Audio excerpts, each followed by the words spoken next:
नमस्ते मित्रों, कथा निधि चैनल पर आपका बहुत बहुत स्वागत है। एक बड़ी प्यारी सी कहानी आपके लिए लेकर आई हूँ। कहानी का नाम है इंतज़ाम। तो चलिए कहानी शुरू करते हैं। कहानी आपको अच्छी लगे तो लाइक और शेयर करिएगा अपने मित्रों के साथ।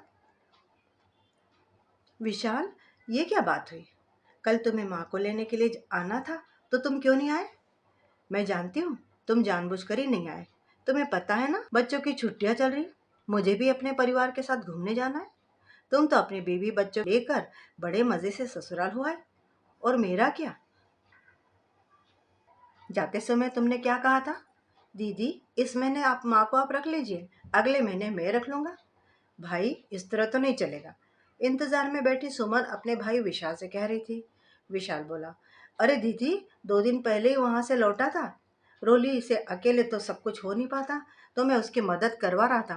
फिर मैं भी उस दिन बहुत थक गया, तो मैंने सोचा एक दिन आराम कर लेता हूँ, फिर माँ को लेकर आ जाऊंगा। ठीक है, आपने इस महीने अगर माँ को एक दिन ज्यादा रख लिया है, तो अगले महीने मैं एक दिन ज्यादा रख लूंगा। इसमें इतना नाराज होने की क्या बात है? बीबी की तुम्हें बड़ी चिंता है, सुमन बोली। पर माँ और बहन की कोई चिंता नहीं है। मुझे कुछ नहीं सुनना। आज क्या जाकर माँ को ले जाओ, जिससे मैं कल ही निकल सकूं। अगर तुम नहीं ले गए तो माँ के अगले महीने का पेंशन भी मैं ही रख लूंगी। फिर मत रोना तुम। मेरी अकेले की माँ नहीं है, तुम्हारी भी है। इतना कहकर सुमन ने गुस्से में फोन रख भी दिया। दूसरे कमरे में बैठी सुमन की माँ कमला जी अपनी फूटी किस्मत को रो रही थी। बेचारे पति के मृत्यु के बाद अपने बच्चों को कभी कोई कमी नहीं होने देती थी। पूरी जिंदगी दुनिया के बच्चों को शिक्षा देती रही, पर अपने बच्चों के संस्कार में न जाने उनसे कहाँ चूक हो गई। जो बच्चे बस माँ को हर महीने उसके पेंशन पाने के लिए अपने पास रखते थे, बदले में उनकी कितनी सेवा करते थे, ये तो उनका मन ही जानता था। कमरे का दरवाजा भड़ाम से खुला। माँ, आप अपना सामान बांध लीजिए। विशाल शाम तक आएगा और आपको अपने साथ ले जाएगा। आप सामान समेटकर हॉल में रख दीजिएगा, ताकि मैं नौकरों से बोलकर इस कमरे की भी साफ सफाई करवा दूंगी। अब 1 महीने कमरा बंद रहेगा तो कहीं बदबू ना आने लगे। कमला जी बोली, बेटी, तुम तो 2 हफ्ते बाद वापस लौट आओगी, तो मुझे यहीं रहने दो। यहाँ की रसोई वसोई का सब मुझे पता है, मैं खुद के लिए बनाकर खा भी लूंगी, और तुम्हारे आने से पहले सारी साफ सफाई भी करवा के रखूंगी। तुम्हें कुछ नहीं करना पड़ेगा। सुमन राजी नहीं हुई, बोली, नहीं माँ, इस महीने आपको विशाल के साथ ही रहना है। याद है ना, आपको आपके रिटायरमेंट के बाद क्वार्टर खाली करते समय हमने यही तो तय किया था। अब आप बार बार ये सब बोलकर मेरा मूड मत खराब कीजिए और मुझे गिल्टी कॉन्शियस ना दीजिए। वैसे भी मेरी पैकिंग अभी हुई नहीं है। कमला जी बोली, बेटी, मैं तो इसीलिए कह रही हूँ कि बार बार यहाँ से वहाँ बिन पैंदे के लोटे की तरह मुझे मत सरकाओ। कभी कभी तो लगता है कि मेरा कोई नहीं है, अस्तित्व भी नहीं है, मेरे 2 बच्चे भी नहीं है, जबकि मेरे 2 बच्चे हैं, फिर भी मेरा स्थायी रूप से ठिकाना ही नहीं है। सुमन चुपचाप मुंह बनाकर वहां से चली गई। शाम को विशाल माँ को ले जाने के लिए आ गया और बोला, दीदी, माँ का पासबुक बैग में ही है ना?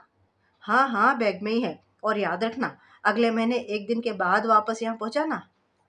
चलो माँ, बैंक होते हुए चलेंगे, पेंशन के पैसे भी तो निकालने हैं, और फिर आपकी दवाई भी तो लानी है। बेचारी कमला जी सोच रही थी कि आखिर उनकी बीपी की दवाई में ऐसे कितने पैसे लगते हैं। पेंशन से 30-35 हजार आते हैं जो बेटा रख लेता, और बदले में माँ के हाथ में बस दवाइयाँ रख देता। सच ही कहते हैं लोग, जो माँ बच्चों को पढ़ाकर काबिल बनाती है, वही बच्चे बुढ़ापे में माँ को इस तरह ठग कर सोचते हैं। उन्हें पता ही नहीं चलता है। घोर कलयुग है। विशाल माँ को पहले बैंक ले गया, फिर वहां से उनसे मीठी मीठी बातें करते हुए कि सबके सामने ये जताया कि वो माँ का कितना ख्याल रखता है।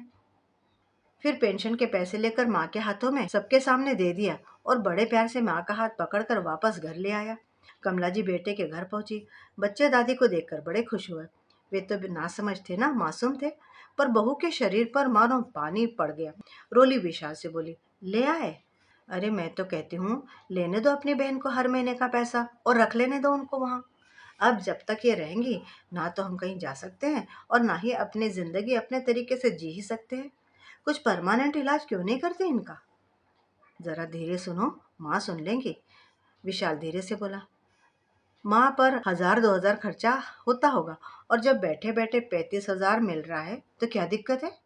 आज के समय में माँ जितना पेंशन उठाती है उतनी तो लोगों की तनख्वाह होती है। फिर विशाल माँ से बोला, लाओ माँ, पैसे दे दो, रोली संभाल कर रख देगी, फिर अब जब आपको जरूरत होगी आप मांग लेना। कमला जी बोली, बेटा तुम्हारे बच्चे बहुत अच्छे हैं, जो कभी मेरे किसी सामान को हाथ नहीं लगाते, तो मेरे पैसे मेरे बैग में भी रह सकते हैं। रोली अब झट से बोली, माँ जी, बच्चे तो मेरे अच्छे हैं क्योंकि उन्हें मैंने अच्छे संस्कार ही दिए हैं, पर नौकर चाकर की कोई नियत का भरोसा है क्या? इसलिए आप पैसे मुझे दे दीजिए, तो मैं आपके लिए चाय और नाश्ता लाऊं। कमला जी ने चुपचाप पैसे निकाल कर उसके हाथ में रख दिए।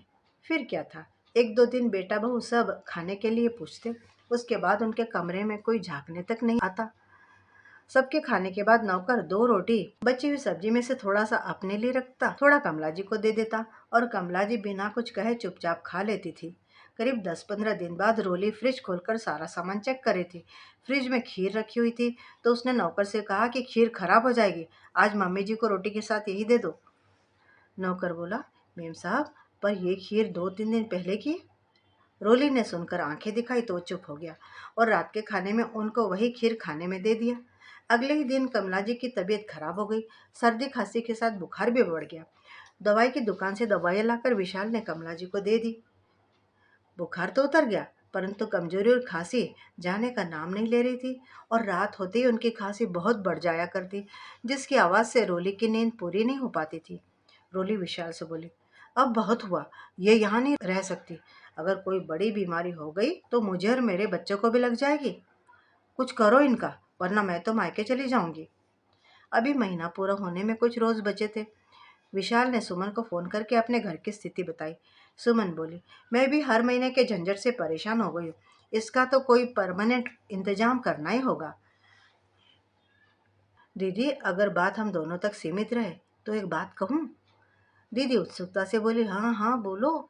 विशाल ने कहा, क्यों न माँ को इनकी उम्र के लोगों के पास ही पहुंचा दिया जाए। फिर विशाल ने अपनी पूरी योजना बताई और कमला जी को वृद्ध आश्रम भेजने की तैयारी करने लगा। एक रोज विशाल ने कमला जी से 6 ब्लैंक चेक पर साइन करवाया और बोला, माँ, बार बार आपको बैंक नहीं जाना पड़ेगा, पेंशन के पैसे मैं या दीदी निकाल लाएंगे। कल आपको कहीं लिए चलते हैं, वहाँ आपके जैसे बहुत सारी महिलाएं मिलेंगी आपको, देखना वहाँ आपका दिल लगा रहेगा। कमला जी जानती थी कि कुछ भी सवाल करेंगी तो उन्हें चुप कर दिया जाएगा, इसलिए उन्होंने चुपचाप हाँ कर दी, क्योंकि वर्षों के बाद बेटा उन्हें कहीं लेकर जाने की बात कर रहा है। भोली माँ बेटे के मंसूबों को समझ न सकी और बेटा उन्हें वृद्धाश्रम छोड़ाया, ये कहकर कि हर महीने मैं और दीदी आपसे यहाँ मिलने आते रहेंगे और पर्व त्योहार में आपको घर पर भी ले जाया करेंगे। वो कुछ सोचकर चुप हो गई, क्योंकि घर पर परिवार होते हुए भी वो वहाँ अकेली ही तो होती थी। उन्होंने मुस्कुराकर कहा, अच्छा बेटा, इसीलिए तुमने 6 महीने के पेंशन के कागज पर मुझसे दस्तखत करवाए थे। अच्छा ही किया, बस थोड़े बहुत पैसे मुझे भी दे देना, ताकि मुझे यहाँ किसी के आगे हाथ ना फैलाना पड़े। विशाल ने कुछ रुपए उन्हें दिए और वहां से चलता बना। 6 महीने के बाद दीदी दीदी, क्या आप नहीं चलोगी माँ से मिलने?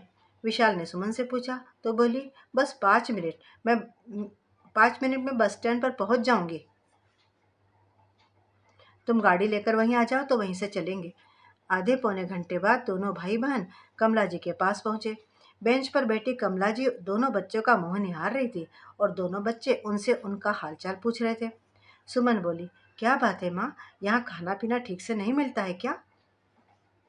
आप मुझे कमजोर सी लग रही है। माँ अपने कांपते हाथों से बेटी के सर पर हाथ फेरते हुए बोली, नहीं नहीं बेटी, सारी व्यवस्था अच्छी है। तभी विशाल बोला, नहीं नहीं माँ, लगता है आप जरूर कुछ छुपा रही हैं। हमें बताइए, हम मैनेजर से कंप्लेंट करेंगे। कमला जी प्यार से बेटे के बालों को सहलाते हुए बोली, बेटा, तुम दोनों ने मेरे बुढ़ापे की इतनी अच्छी व्यवस्था की है कि अब मुझे कोई दिक्कत नहीं है। फिर थोड़ा रुककर कमला जी बोली, बेटा, क्या तुम मेरा पासबुक लाए हो? विशाल खुश हो गया, बोला, हाँ हाँ माँ, ये लो। कमला जी बोली, एक बात कहूँ, बस पूछना मत कि मैं क्या करूँगी, पर मुझे 30-35 हजार रुपए की जरूरत है। 30-35 हजार रुपए? सुमन और विशाल ने संयुक्त स्वर में एक दूसरे को देखते हुए कहा। कमला जी बेटे के हाथ से पासबुक लेकर बोली, ठीक है, अगर तुम्हारे पास नहीं है तो मैं यहाँ के मैनेजर को अपना पासबुक दे देती हूँ। वो हर महीने मेरे पैसे निकाल कर मुझे दे दिया करेगा। दोनों ने एक दूसरे को आंखों आंखों में इशारा किया और अपने पर्स से 15,000 रुपए निकाल कर माँ को दे दिए। तभी बगल से गुजर रहे मैनेजर बाबू को कमला जी पैसे देते हुए बोली, मैनेजर बाबू ये लीजिए पैसे और बड़े वाले कमरे में पंखा और कूलर की व्यवस्था करवाइए, और हाँ, एक फ्रिज भी मंगवा दीजिए, ठंडे पानी की व्यवस्था हो जाएगी। अगले महीने अगर फिर से पैसे मिल गए तो एक अच्छे से कमरे में एसी भी लगवा दीजिएगा। मैनेजर बाबू बोले, पर कमला जी कूलर और एसी की क्या जरूरत है, आप तो पंखा भी बंद करके सोती है, फिर ये सब किसके लिए। कमला जी मुस्कुरा दी, बोली, मैनेजर बाबू मेरा तो कट गया, पर कल को अगर मेरे ये दोनों बच्चे यहाँ आकर रहेंगे तो उन्हें बड़ी दिक्कत होगी। ये भीषण गर्मी उनसे बर्दाश्त नहीं होगी, क्योंकि उन्हें सुख सुविधाओं की आदत है। जैसे मुझे यहाँ पहुँचाकर मेरे बच्चों ने माँ के बुढ़ापे का इंतजाम किया है, तो माँ अपने फर्ज से पीछे कैसे हट सकती है। पैसे देकर कमला जी उठकर वहां से चली गई तो दोनों बच्चे एक दूसरे का मुंह ताकने लगे। विशाल और सुमन दोनों का आश्चर्य अवश्य हुआ, परंतु उनके चेहरे पर अवसाद या पश्चाताप की एक लकीर तक नहीं थी, क्योंकि यही उनके आने वाले भविष्य का चलते चित्र होगा, ये तो तय था। कमला जी अपना पासबुक लेकर अंदर चली गई। पीछे से बेटा बेटी मैनेजर से बोले, गलती से माँ पासबुक भी लेकर चली गई है। मैनेजर बाबू उनसे बोले, वो गलती से भी आपका कुछ भी नहीं ले गई हैं, जो उनका था वो वही ले गई। और उन्होंने कहा कि आइंदा से आप दोनों यहाँ मत आइएगा, जब भविष्य आपको यहाँ छोड़ जाएगा तभी आइएगा। माँ को तो मरते दम तक अपने बच्चों के भविष्य की चिंता होती है। देखिए, माँ ने अपने बच्चों के भविष्य के लिए उनके लिए 2 कमरे अच्छे से सुरक्षित करवा दिए और उसमें सारी सुख सुविधाओं का भी इंतजाम करवा दिया। मित्रों, अभी आप सुन रहे थे कहानी इंतजाम। उम्मीद करती हूँ कि कहानी आपको अच्छी लगी होगी। कमेंट करके बताइएगा ज़रूर, और चैनल पे नए हैं तो चैनल को सब्सक्राइब भी ज़रूर कर लीजिएगा। कहानी सुनने के लिए बहुत बहुत धन्यवाद। मिलती हूँ जल्दी ही एक और बढ़िया कहानी के साथ। तब तक विदा। आपका दिन शुभ हो।